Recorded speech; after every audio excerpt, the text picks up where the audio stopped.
In this lesson, we're going to be taking a look at the Edit Vertices rollout. Let's go and get started. I'm going to come over here and select Box. All right. And drag a box out. You probably never saw that coming, did you? Nope. All right, now let's go and switch over here to the Modify tab, right-click, and convert this to an editable poly. All right. To get to the Edit Vertices rollout, you must be in Vertex Subobject mode, and there it is, Edit Vertices.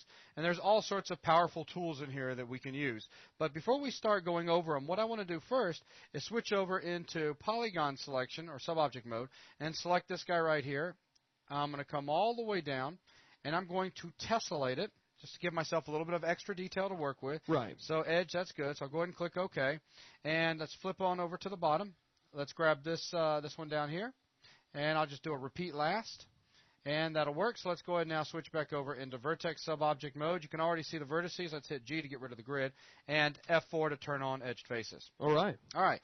So now this is going to work a little bit easier for demonstrating some of these tools. Okay. First thing I want to do is take a look at the Remove button. Check this out. I can select this vertex right here and simply remove it. But the question is, what is going to happen with all of the surrounding polygons? Right now we've got 1, 2, 3, 4 different polygons that are connected to this one point. Well, I'm thinking it's going to be kind of like collapsing them all down into a single polygon. You got it. Let's take a look. Hit remove. We've got one polygon. Now, of course, none of the other vertices were taken out, so these guys are still sitting out here on these other edges. But if I come over here into Polygon Subobject Selection and grab this guy, well, let's go ahead and say ignore back facing. Grab this guy, it selects one polygon. Right, very cool. Okay, so let's go ahead and switch back over to Vertex Subobject. And next thing I want to look at, well, actually, let's just undo. And undo, undo, undo. There we go. I'm going to go ahead and leave these two crossing edges here because it's going to work in our advantage here in a second. Like right now. Right now. Let's go ahead and break it. What break is going to do is going to be just like doing splitting that we talked about earlier when we were working with the Edit Geometry rollout. Basically, every place where we have an edge coming in, it's going to get its own vertex and it's going to terminate right there. So we'll actually separate these 4 polygons from one another. So we're going to end up with 4 new vertices. And take a look. So I've got this one vertex selected. You can see that right here. It says Vertex 13 selected. So that's just one. Come over here and I'll hit break. Now let's go ahead and come in here and select. Let's go ahead and grab our move tool, and I'm just going to take these guys and let's see, we'll push him back a little bit. Grab this guy.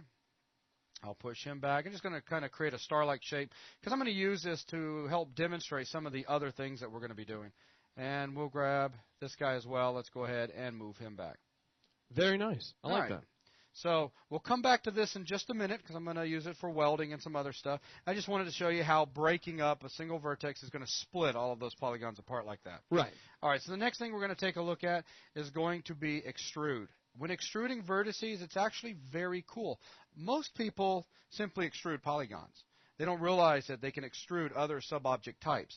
Extruding vertices gives you quite a bit of power. Let me show you why. If I select this vertex right here, I'm going to go ahead and open up the settings dialog for extrude vertices. And you'll see that by extruding, I get 2 things. I get the actual extrusion itself, okay, so an extrusion height, and I get an extrusion base. Okay, so the base itself acts as a chamfer, and we'll be talking more about the chamfer in just a minute. And the height is that vertex that actually has got extruded out. So what I want to do is go ahead and increase the size of my base right there. Oh, wow. And then you can see here's the height. Okay, and I can go positively with it, or I could go negatively with it if I want to. That's slick. Okay, yeah, absolutely. So let's go ahead and just kind of push that on up in there and maybe open up our base a little bit more. And, of course, we can do this on the corners as well. You know, let's go ahead and say OK to commit that. I can grab this guy right here and come over here, do the same thing, extrude, and look at that. Same thing's applied right there. So let us go ahead and apply and cancel on this one right here. And let's see what happens if we come in here and grab, and grab. So we grab all of these guys, come back up here, do a vertex extrusion again, go ahead and OK, and now we're starting to create somewhat of an interesting shape. That is very cool. Okay, so now let's go ahead and go back to the top. Let's talk about the next thing, weld. Welding is really good when we want to take vertices and weld them together.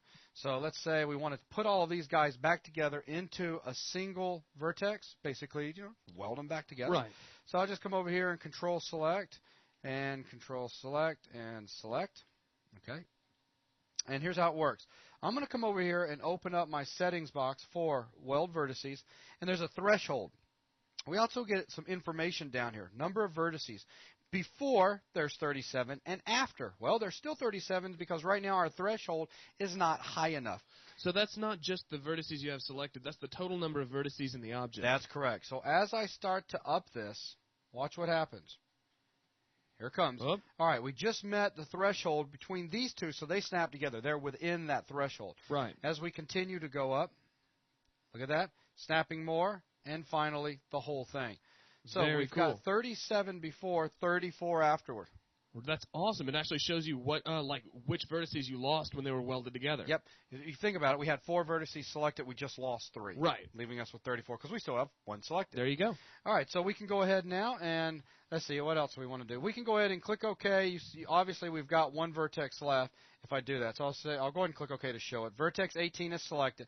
But I want to go ahead and undo that operation because target weld, I think you may find that to be very, very cool. Let's go ahead and select one of these guys, target weld. And what I can do with target weld basically is just come over here. Actually, yeah, I did that wrong real quick. It's just a matter of first selecting, after you select target weld, select the vertex that you want to target, and then weld it to, you select the target. Right. So in other words, I select this guy, I want to target this guy, select this guy, and I want to target this guy. That's awesome. Okay. So yeah, target weld is really, really cool. Now, let's see, what are we left with? Chamfer. Chamfer is very cool. What chamfer will allow us to do, let's go ahead and come in here, select this, and just kind of center it up a little bit. Okay, something about that. Chamfer will, it's like break in a way, where we're going to get, each of these edges are going to get their own vertex. All right. And then there's going to be a polygon, so it's almost like it split it. And then there's going to be a polygon connected in between, and as we continue to up the chamfer amount, that polygon is scaled up. Very cool. Let's see it. So, let's just show it. I'm going to go ahead and just activate chamfer, come over here, click, and drag it up. And this is what I was talking about. Each edge gets their own vertex. Okay. All right. And there's a polygon in the middle, and as I continue to go up with the chamfer amount, it's just like scaling that polygon up. Right. So does this make sense? Yeah, that makes perfect sense. That's awesome. Okay, very cool. So that's chamfering. We could even do some nifty things with it if we wanted to. Come around to the bottom. Let's go ahead and grab the vertex up underneath here. Come back over here to chamfer. This time I'm going to open up the settings dialog, and then from in here, look at this. I can go ahead and... Oh, wow. You set some. flatten out that point in there. Exactly. So it's almost now like I've done a little bit of an extrusion myself. So I'll go ahead and tell that okay. And let's see, what does that leave us with? Leaves us with connect. See, that's some good areas to connect. You know, before I connect, I just want to see what this is starting to look like if we were to come down here and turn this. I just couldn't resist. Isn't that kind of cool? That is very cool. I don't know. I couldn't help it. Sorry. All right, we'll turn this off. Back on track. All right, going back up here. Just couldn't help. Okay, so let's get the back. mesh smooth is very cool, though. Get back up to edit vertices. All right, so connect. Any idea what connect does?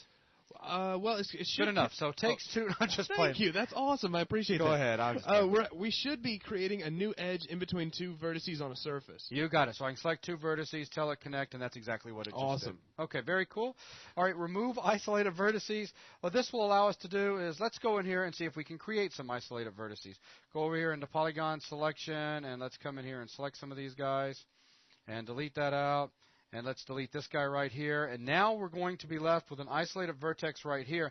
Now, since 3ds Max realizes that I'm about to have an isolated vertex, it tells me that, or an isolated vertex in this case, it says delete isolated vertices, yes or no.